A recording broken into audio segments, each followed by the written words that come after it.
Hello viewers, রান্না Kabyakatha kitchen থেকে জানাচ্ছি প্রত্যেককে মাহে রমজানের শুভেচ্ছা। আবার আজকে আমি একটি রেসিপি নিয়ে আসলাম মাহে রমজান উপলক্ষে ইফতারের জন্য রেসিপি। আজকে আমি করে দেখাবো বেগুনি।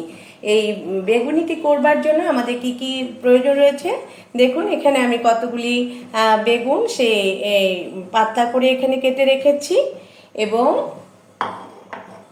এই পটটিতে আমি এখানে যে যে ইনগ্রিডিয়েন্টসগুলি নিয়েছি সেগুলি বলছি। এখানে রয়েছে বেসনের গুঁড়ো, রয়েছে চালের গুঁড়ো, রয়েছে মরিচে হলুদের গুঁড়ো, রয়েছে মরিচ কুচি, রয়েছে পরিমাণ মতো লবণ।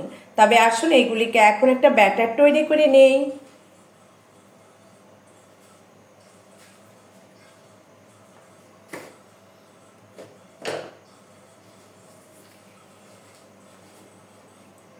এখানে আমি এখন পরিমাণ মতো একটু পানি দিয়ে নেব। পরিমাণ মতো পানি দিয়ে এটাকে পাতলা করে একটা ব্যাটার তৈরি করে নেব।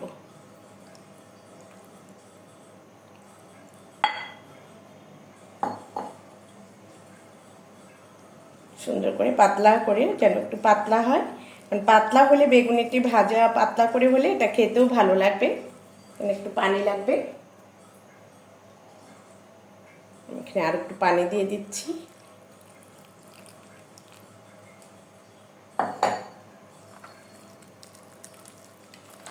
এটাকে আপনারা চামচ দিয়েও করতে পারেন, আবার হাত দিয়েও সুন্দর করে মেখে নিতে পারেন, যেন কোনো প্রকারের এখানে দানা না থাকে, কারণ দানা থাকলে বেগুনিটি সুন্দরভাবে ফুলবেও না এবং খেতেও ভালো লাগবে না। এখানে আরও একটু আমার পানির প্রয়োজন হচ্ছে, কারণ আমি আগেই বলেছি ব্যাটারটি পাতলা করে করে নিতে হবে।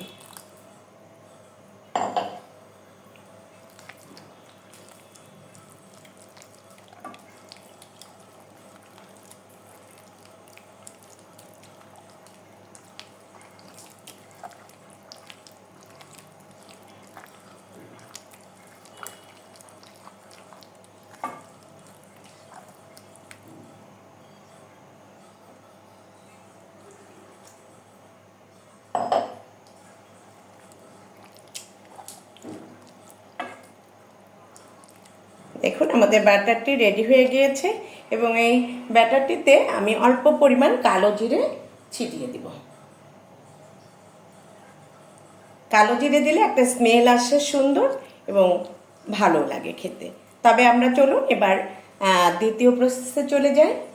আমি গ্যাসের চুলায় একটু প্যান বসিয়ে রেখেছি এবং এখানে আমি কিছু পরিমাণ তেল দিব।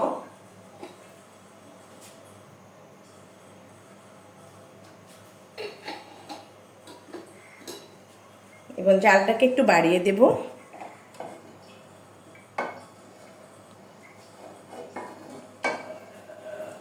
এবার আমি যে বেগুনগুলি কেটে রেখেছিলাম পাতলা পাতলা করে, সেগুলিকে এই ব্যাটারটির মধ্যে চুবিয়ে সুন্দরভাবে মেখে এক এক করে এভাবে চুবিয়ে নেব। সুন্দরভাবে দুপাশ চুবিয়ে নিয়ে এটাকে আমি এক এক করে এই গরম তেলের মধ্যে লো মিডিয়ামে ছেড়ে দিব। আপনাদেরকে আমি দেখিয়ে দিব। দেখুন আমি দুপাশেই যেন ব্যাটারটি সুন্দর যায় সেভাবে এক এক করে ছেড়ে দিতে হবে এবং আস্তে জাল দেব যখন আমরা দেব। এবং এটাকে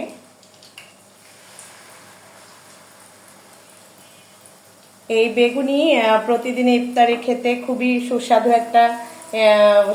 একটা খাবার এবং এই আমাদের ইফতার তো বেগুনি ছাড়া ইফতার কখনোই জমে না, আমরা জানি। এবং ঘরে যদি আপনি এই বেগুনিগুলি তৈরি করে নিতে পারেন, দেখবেন যে অত্যন্ত ভালো লাগছে, খেতেও সুস্বাদু হচ্ছে।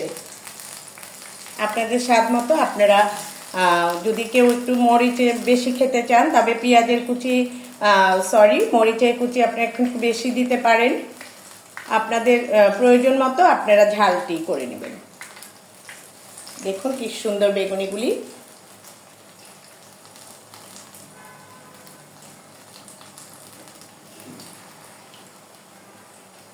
আমার এক এক করে এখানে দেওয়া হয়ে গেছে। এখন আমি একটু অপেক্ষা করব এটার যতক্ষণে ভাজা হয়। জালটা আমি একটু বাড়িয়ে দেব।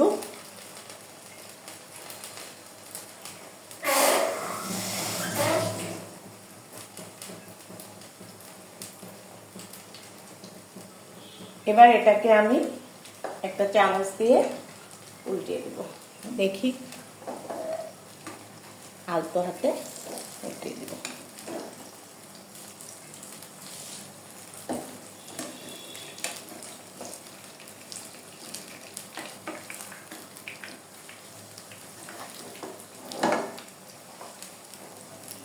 জালটা একটু বাড়িয়ে দিলাম, কারণ আমাদেরকে খেয়াল রাখতে হবে যেন বেগুনিগুলি এপিট ওপিট দুপিটি ভালো মতো ভাজা হয়।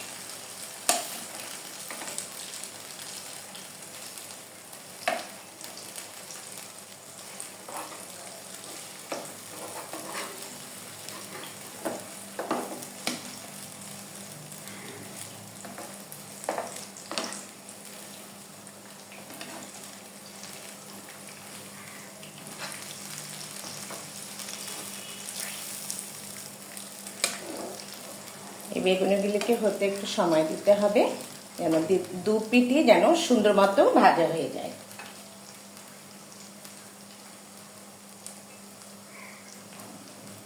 মাহে রমজানের এই সময়টাতে এই বেগুনিগুলি হতে পারে আপনার ইফতার আইটেমের একটি অন্যতম আইটেম, যেটা আপনি ঘরেই খুব সহজেই তৈরি করে নিতে পারবেন এবং ইফতারের সময় এটাকে আপনারা খেতে পারবেন। আমরা খুব সহজেই এই আইটেমটি আসলে প্রতি রমজানে আমাদের বেগুনি ছাড়া আসলে ইফতারি হয় না। আমরা যদি ঘরে এই বেগুনি তৈরি করি তাহলে ইফতারের জন্য একটা খুব সুন্দর একটা আইটেম হয়ে যায় এবং খেতেও খুব ভালো লাগে। দেখুন আমাদের বেগুনিগুলি লাল লাল করে ভাজা হয়ে যাচ্ছে।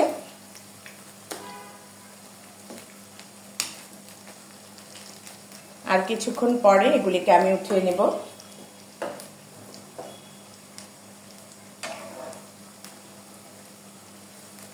চারিপাশে একটু চামচ দিয়ে আপনি একটু ঘুরিয়ে দিবেন যেন দুই পিঠই সুন্দরভাবে মুচমুচে করে ভাজা হয়।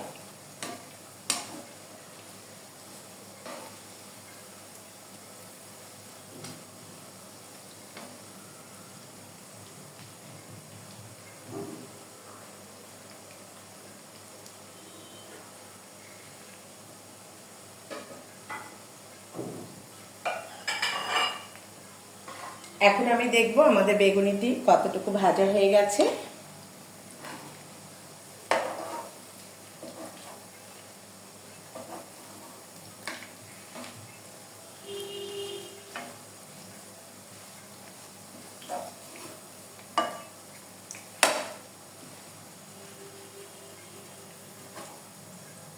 এবং এই বেগুনিগুলি ভাজা হয়ে গেছে, আপনাদেরকে আমি উঠিয়ে দেখিয়ে দিব।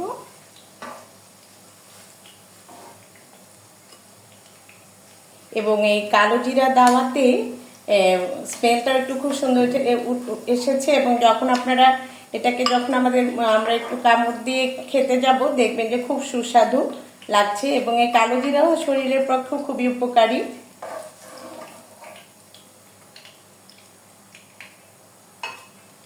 এবার আমি দেখিয়ে দিচ্ছি।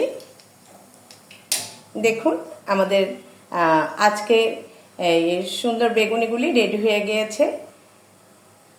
আপনারা একবার হলেও এভাবে ট্রাই করে দেখবেন। বেগুনিগুলি ব্যাটারে দেবার আগে একটু কালো জিরা ছিটিয়ে দেখবেন যে কত সুস্বাদু লাগে। তবে রান্না কাব্যকথা কিচেন থেকে আজকে এখানে বিদায়।